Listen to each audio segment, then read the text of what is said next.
6 ಜನ ಈ ಒಂದು ಕಾರ್ಯಕ್ರಮದ ಬಗ್ಗೆ ಪ್ರಸ್ತಾಪ ಮಾಡಿದ್ದಾರೆ.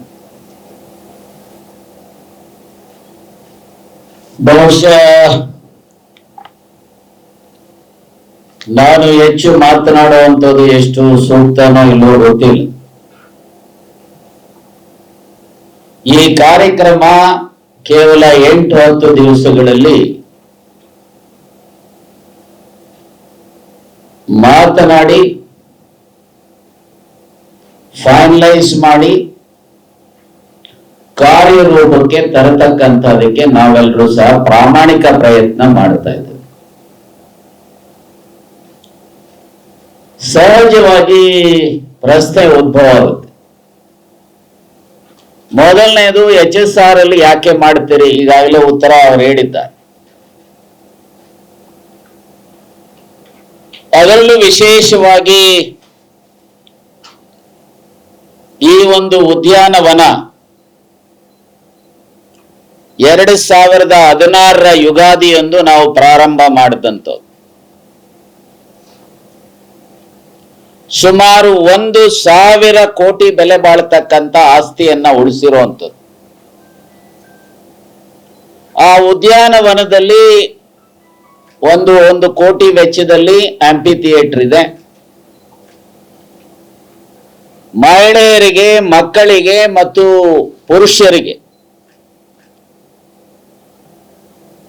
3 ಜಿಮ್ಗಳಿದ್ದಾವೆ. ಬುದ್ಧ ಮಂದಿರ ಇದೆ, ಕಲ್ಯಾಣಿಗಳಿದ್ದಾವೆ. ಒಂದು ರೌಂಡ್ ಆ ಒಂದು ಉದ್ಯಾನವನ ಹಾಕಿದ್ರೆ 1 ಕಿಲೋಮೀಟರ್ ಆಗುತ್ತೆ. ಪ್ರತಿದಿನ 1,000 ಜನ, ಬೆಳಿಗ್ಗೆ ಸಂಜೆ 1,000 ಜನ, 2,000ಕ್ಕೂ ಹೆಚ್ಚು ಜನ ಅಲ್ಲಿ ವಾಕರ್ಸ್ ಇರ್ತಾರೆ. ನಾವು ಆಗಾಗ ಸಾಂಸ್ಕೃತಿಕ ಕಾರ್ಯಕ್ರಮಗಳನ್ನ ನಡೆಸುವಂತ ಸಂದರ್ಭದಲ್ಲಿ ರೆಡ್ಡಿ ಅವರು ಈ ವಿಚಾರವನ್ನ ನನ್ನ ಮುಂದೆ ಪ್ರಸ್ತಾಪ ಮಾಡಿದ್ರು. ಶ್ರೀನಿವಾಸ್ ರವರಿಗೆ ಈ ಯೋಚನೆ ಇದೆ, ಯೋಚನೆ ಮಾಡಬಹುದು ಅಂತ. ಸೊ ಹಾಗಾಗಿ ಇವತ್ತು ಇವರೆಲ್ಲರ ಸಹಕಾರದಿಂದ ಒಂದು ಕಾರ್ಯಕ್ರಮ ರೂಪುಗೊಳ್ಳುತ್ತಾ ಇದೆ.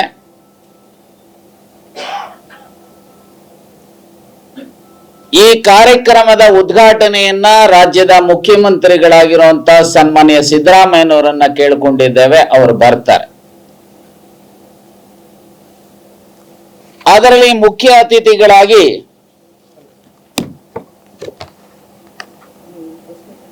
ಶಿವರಾಜ್ ತಂಗಡಿಗೆ ಅವರು, ಕನ್ನಡ ಮತ್ತು ಕಲ್ಚರ್ ಇಲಾಖೆಯ ಮಂತ್ರಿಗಳು, ಅವರು ಸಹ ಒಪ್ಪಿಗೆ ಕೊಟ್ಟಿದ್ದಾರೆ. ಅವರು ಸಹ ಬರ್ತಾರೆ. ಹೆಸರಾಂತ ಸಾಹಿತಿಗಳು, ಬರಹಗಾರ ಆಗಿರುವಂತ ಬರಗೂರು ರಾಮಚಂದ್ರಪ್ಪನವರು ಬರ್ತಾರೆ. ಹಾಗೆ ಮುಖ್ಯ ಅತಿಥಿಗಳಾಗಿ ವಿಶ್ವೇಶ್ವರ್ ಭಟ್ ಮತ್ತು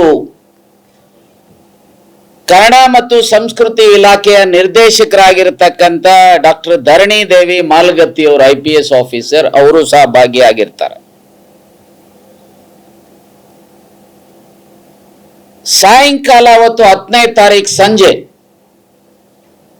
ಸಾಂಸ್ಕೃತಿಕ ಕಾರ್ಯಕ್ರಮ ಏನಿದೆ ಅದರ ಉದ್ಘಾಟನೆಯನ್ನ ರಾಜ್ಯದ ಸಾರಿಗೆ ಸಚಿವರಾಗಿರುವಂತ ರಾಮಲಿಂಗಾರೆಡ್ಡಿ ಅವರು ಮಾಡ್ತಾರೆ. ಅದರ ಜೊತೆಗೆ ಆ ಭಾಗದ ಸ್ಥಳೀಯ ಶಾಸಕರಾಗಿರುವಂತ ಸತೀಶ್ ರೆಡ್ಡಿ ಅವರು, ಮಾಜಿ ರಾಜ್ಯಸಭಾ ಸದಸ್ಯರಾಗಿರ್ತಕ್ಕಂಥ ಕುಪೇಂದ್ರ ರೆಡ್ಡಿ ಅವರು, ಇನ್ನಿತರರು ಅದರಲ್ಲಿ ಭಾಗಿಯಾಗ್ತಾರೆ. 11ನೇ ತಾರೀಕು ಸಮಾರೋಪ ಸಮಾರಂಭಕ್ಕೆ ರಾಜ್ಯದ ಉಪಮುಖ್ಯಮಂತ್ರಿಗಳಾಗಿರುವಂತಹ ಸನ್ಮಾನ್ಯ DK ಶಿವಕುಮಾರ್ ಅವರು, ನ್ಯಾಯಮೂರ್ತಿ ನಾಗಮೋಹನ್ ದಾಸ್ ರವರು, ಲೇಖಕಿಯರ ಸಂಘದ ಅಧ್ಯಕ್ಷಣೆ ಆಗಿರುವಂತಹ ಡಾಕ್ಟರ್ HL ಪುಷ್ಪಾರವರು, ಗೋಪಿನಾಥ್ ರೆಡ್ಡಿ ಮತ್ತು ನಾವುಗಳು ಅದರಲ್ಲಿ ಇರ್ತಾರೆ. ಇದರ ಜೊತೆಗೆ ಆಹಾರ ಮೇಳವನ್ನ ಉದ್ಘಾಟನೆ ಮಾಡಲಿಕ್ಕೆ ಕನ್ನಡದ ಮತ್ತು ಬೇರೆ ಬೇರೆ ಭಾಷೆಗಳಲ್ಲಿ ನಟನೆ ಮಾಡಿರುವಂತ ಮಮತಾ ರಾವತ್ ಅನ್ನುವಂಥವ್ರು ಮಾಡ್ತಾರೆ. ಹಾಗೆ ಕುಮಾರಿ ಚೈತ್ರಾ ಕೊಟ್ಟೂರ್ ಅವರು ಚಲನಚಿತ್ರ ನಟಿ, ಬರಹಗಾರ್ತಿ ಮತ್ತು ಒಂದು ಫಿಲ್ಮ್ ಇತ್ತೀಚೆಗೆ ಡೈರೆಕ್ಟ್ ಮಾಡಿರ್ತಕ್ಕಂಥ ಆಕೆನೂ ಸಹ ಈ ರಂಗೋಲಿ ಕಾಂಪಿಟೇಷನ್ ಫಾರ್ ವಿಮೆನ್ ಏನಿದೆ ಅದನ್ನ ಉದ್ಘಾಟನೆ ಮಾಡತಕ್ಕಂಥದ್ದಿದೆ. ಹಾಗೆ ಜ್ಞಾನ ಗುರುರಾಜ್ ಮತ್ತು ರಚನಾ ಇವರುಗಳು ಈ ಮಕ್ಕಳ ಸಂತೆಯ ಉದ್ಘಾಟನೆ ಮಾಡತಕ್ಕಂಥದ್ದಿದೆ. ಯಾಕೆ ಇವತ್ತು ಮಕ್ಕಳ ಈ ಒಂದು ಪುಸ್ತಕ ಸಂತೆ? ಇದೊಂದು ರೀತಿಯಲ್ಲಿ ತ್ರಿವೇಣಿ ಸಂಗಮ ಇದ್ದಾಗ ಈ ಕಾರ್ಯಕ್ರಮ ಒಂದು ರೀತಿಯಲ್ಲಿ ತ್ರಿವೇಣಿ ಸಂಗಮ. ಒಂದು ಕಡೆ ಬರಹಗಾರರು, ಇನ್ನೊಂದು ಕಡೆ ಪ್ರಕಾಶಕರು, ಇನ್ನೊಂದು ಕಡೆ ಓದುಗರು. ಈ ಮೂರು ಜನರಿಗೆ ಒಂದು ರೀತಿಯಲ್ಲಿ ತ್ರಿವಿಧ ದಾಸೋಹವನ್ನ ಮಾಡುವಂತ ರೀತಿಯಲ್ಲಿ ಈ ಕಾರ್ಯಕ್ರಮವನ್ನ ನಾವು ರೂಪಿಸಿದ್ದೇವೆ. ಕಾರಣ ಏನಪ್ಪಾ ಅಂತ ಹೇಳಿದ್ರೆ 21st ಸೆಂಚುರಿನಲ್ಲಿ ಬಹಳಷ್ಟು ಜನ ಇವತ್ತು ಓದೋದನ್ನ ಕಡಿಮೆ ಮಾಡ್ತಾ ಇದ್ದಾರೆ. ಓದು ಯಾವುದಕ್ಕೆ ಅವಶ್ಯಕತೆ ಇದೆ ಅಂದ್ರೆ ವಿದ್ಯೆಯನ್ನ ಕಲೀಲಿಕ್ಕೆ. ವಿದ್ಯಾ ದದಾತಿ ವಿನಯಂ, ವಿನಯ ದಾತಿ ಪಾತ್ರತ ಅಂತ ಹೇಳ್ತಾರೆ. ಯಾರು ವಿದ್ಯೆಯ ಮೂಲಕ ವಿದ್ವತ್ತನ್ನ ಗಳಿಸ್ಕೊಳ್ತಾರೆ ಅವರಿಗೆ ಸಹಜವಾಗಿ ವಿನಯ ಅವರಲ್ಲಿ ಬರುತ್ತೆ, ಅದರಿಂದ ಗೌರವಿಸ್ಕೊಳ್ಪಡ್ಲಿಕ್ಕೆ ಸಾಧ್ಯತೆ ಇದೆ ಅನ್ನೋದನ್ನ ನಾವು ನೋಡ್ತೇವೆ. ಆದರೆ ಅನ್ಫಾರ್ಚುನೇಟ್ಲಿ 21st ಸೆಂಚುರಿನಲ್ಲಿ ಪ್ರಪಂಚ ಸಣ್ಣದಾಗಿದ್ರೂ ಸಹ ಅನೇಕ ಜನರ ಹೃದಯಗಳು ವೈಚಾರಿಕತೆಯಲ್ಲಿ ಸಂಕುಚಿತ ಆಗ್ತಾ ಇದ್ದಾವೆ. ಧರ್ಮದ ಹೆಸರಿನಲ್ಲೋ, ಜಾತಿ ಹೆಸರಿನಲ್ಲೋ, ದೇವರ ಹೆಸರಿನಲ್ಲೋ, ಮತ್ತೊಂದರ ಹೆಸರಿನಲ್ಲಿ ಅನೇಕರು ತಮ್ಮದೇ ಆಗಿರ್ತಕ್ಕಂಥ ಸಂಕುಚಿತವಾದಂಥ ಭಾವನೆಗಳನ್ನ ಮನಸ್ಸಿನಲ್ಲಿ ರೂಢಿಸಿಕೊಂಡು ಮನುಕುಲಕ್ಕೆ ಎಲ್ಲರೂ ಅಂತಲ್ಲ, ಅಲ್ಲೊಬ್ಬರು ಇಲ್ಲೊಬ್ಬರು ಕಂಟಕ ಪ್ರಾಯ ಆಗಿರ್ತಕ್ಕಂಥದನ್ನ ಗಮನಿಸಿರ್ತಕ್ಕಂಥ ಹಿನ್ನೆಲೆಯಲ್ಲಿ ಜನರಲ್ಲಿ ಓದನ್ನ ಕಲಿಸೋದ್ರ ಮೂಲಕ, ಓದನ್ನ ಮಾಡುವಂಥದಕ್ಕೆ, ಓದಲಿಕ್ಕೆ ಪುಸ್ತಕಗಳನ್ನ ಅವರಿಗೆ ಸುಲಭವಾಗಿ ಲಭ್ಯ ಆಗುವಂತ ರೀತಿನಲ್ಲಿ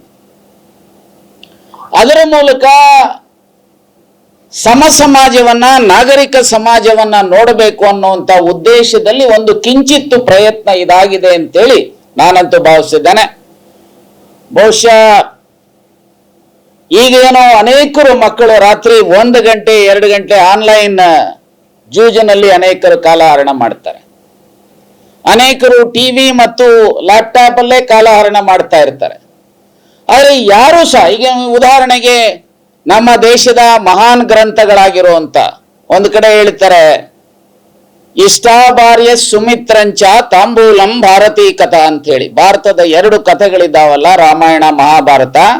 ಹಾಗೆ ಈಗಿನ ನಮ್ಮ ಸಂವಿಧಾನವನ್ನ ಇದನ್ನ ಅಧ್ಯಯನ ಮಾಡ್ತಾ ಹೋದ್ರೆ ಅನೇಕ ಹೊಸ ಹೊಸ ವಿಚಾರಗಳನ್ನ ನಾವು ಕಾಣ್ಲಿಕ್ಕೆ, ಹೇಗೆ ಹೆಂಡತಿ ಸ್ನೇಹಿತ ತಾಂಬೂಲ ಹೊಸದಾಗಿ ಕಾಣುತ್ತೋ ಹಾಗೆ ಇವು ಸಹ ಕಾಣ್ತಾವೆ ಅಂತೇಳಿ ಬರಹಗಾರರು, ಋಷಿಗಳು, ವಿಚಾರವಂತರು ಹೇಳಿರ್ತಕ್ಕಂಥದ್ದು. ಹಾಗಾಗಿ ಜನರಲ್ಲಿ ಒಂದು ಕಡೆ ಓದಿನ ಅಭಿರುಚಿಯನ್ನ ಸೃಷ್ಟಿ ಮಾಡ್ತಕ್ಕಂಥದಕ್ಕೆ ಮತ್ತು ಪ್ರಕಾಶಕರಿಗೆ ಮತ್ತು ಬರಹಗಾರರಿಗೆ ಜನ ನಿಮ್ಮ ಜೊತೆಯಲ್ಲಿ ಇದ್ದಾರೆ ಅನ್ನುವಂತ ಸಂದೇಶವನ್ನ ಕೊಡ್ತಕ್ಕಂಥ ದೃಷ್ಟಿಯಿಂದ ಈ ಪ್ರಯತ್ನವನ್ನ ಮಾಡ್ತಾ ಇದ್ದೇವೆ. ದಯಮಾಡಿ ನಿಮ್ಮೆಲ್ಲರ ಸಹಕಾರ ಮತ್ತು ರಾಜ್ಯದ ಮೂಲೆ ಮೂಲೆಗಳಿಂದ ಈ ಪುಸ್ತಕ ಆಸಕ್ತರು ಯಾರಿದ್ದಾರೆ ಅವರೆಲ್ಲರೂ ಸಹ ಇದರಲ್ಲಿ ಭಾಗಿಯಾಗಬೇಕು ಅನ್ನುವಂತ ಆಶಯವನ್ನ, ಇದರಲ್ಲಿ ಯಾವುದೇ ಪಕ್ಷಾತೀತವಾಗಿ ಮಾಡ್ತಾ ಇರತಕ್ಕಂಥ, ಇದರಲ್ಲಿ ಯಾವ ವರ್ಗಕ್ಕೆ ಸೇರಿದಂತವರಾಗ್ಲಿ ಅಥವಾ ಯಾವುದೇ ಪಂಥಕ್ಕೆ ಸೇರಿರ್ತಕ್ಕ, ವೈಚಾರಿಕವಾಗಿ ಎಡಪಂಥನೋ ಬಲಪಂಥನೋ ಮಧ್ಯದ ಪಂಥನೋ ಅನ್ನುವಂಥದ್ದು ಬಿಟ್ಟು ಜನರಿಗೆ ಬೇಕಾಗಿರುವಂತ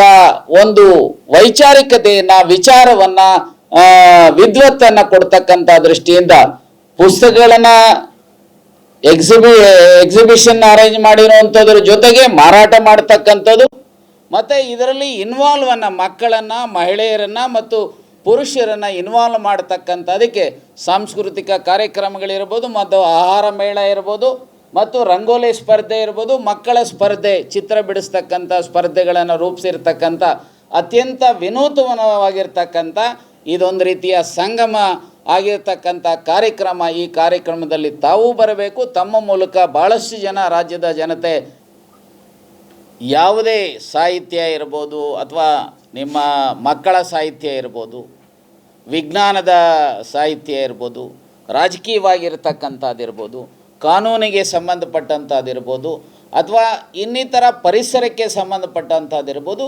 ಯಾವೆಲ್ಲ ಅವರು ಪಬ್ಲಿಷ್ ಮಾಡಿದ್ದಾರೆ ಆ ಎಲ್ಲ ಪುಸ್ತಕಗಳನ್ನು ಅಲ್ಲಿ ಡಿಸ್ಪ್ಲೇ ಮಾಡ್ತಕ್ಕಂಥದಕ್ಕೆ, ಮಾರಾಟ ಮಾಡ್ತಕ್ಕಂಥದಕ್ಕೆ.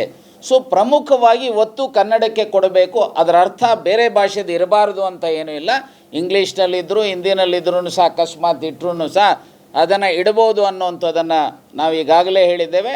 ಆದರೆ ಹೆಚ್ಚು ಒತ್ತನ್ನು ಕೊಡ್ತಕ್ಕಂಥದ್ದು ಕನ್ನಡಕ್ಕೆ, ತಾಯ್ನುಡಿಗೆ ಅನ್ನುವಂಥದ್ದನ್ನು ನಾವು ಈಗಾಗಲೇ ಸ್ಪೆಸಿಫೈ ಮಾಡಿದ್ದೇವೆ. ಇನ್ನೊಂದನ್ನು ಸಹ ನಾನು ಹೇಳಲಿಕ್ಕೆ ಬಯಸ್ತೇನೆ, ಇದರಲ್ಲಿ ಯಾರ ಹತ್ರನೂ ಸಹ ಒತ್ತಡ ತಂದು ಇದು ಮಾಡಿರೋವಂಥದ್ದು ಎಲ್ಲರೂ ಸಹ ಇಲ್ಲಿ ವ್ಯವಸ್ಥೆಗೂ ಸಹ ವಾಲಂಟಿಯರ್ ಆಗಿ, ಯಾರೋ ಒಬ್ಬರು ಬಂದು ಸರ್ ನಾನು ತಿಂಡಿ ಮಾಡಿಸ್ತೀನಿ, ಯಾರೋ ಒಬ್ಬರು ಬಂದು ನಾನು ಊಟ ಮಾಡಿಸ್ತೀನಿ, ಯಾರೋ ಒಬ್ಬರು ಬಂದು ನಾವು ಏನು ಲೈಟಿಂಗ್ ಮಾಡಿಸ್ತೇವೆ, ಯಾರೋ ಒಬ್ಬರು ಬಂದು ಸ್ಪೀಕರು ಮತ್ತು ಇವರು ಈಗ ರೋಟ್ರಿ ಅವರು ಅಲ್ಲಿರುವಂಥ ಪುಸ್ತಕ ಇಡ್ತಕ್ಕಂಥದಕ್ಕೆ ಕ್ಯಾನೋಪಿಗಳನ್ನು ಹಾಕಿಸ್ತೀವಿ. ಹೀಗೆ ಬಂದಿರತಕ್ಕಂಥ ಹಿನ್ನೆಲೆಯಲ್ಲಿ ಇದು ಅತ್ಯಂತ ಜನರನ್ನು ಇನ್ವಾಲ್ವ್ ಮಾಡಿ ಜನರ ಸಹಯೋಗದೊಂದಿಗೆ ಮಾಡ್ತಾ ಇರತಕ್ಕಂಥ ಕಾರ್ಯಕ್ರಮ ಅಂಥೇಳಿ ಹೇಳಿಕೆ ಬಯಸ್ತೇನೆ.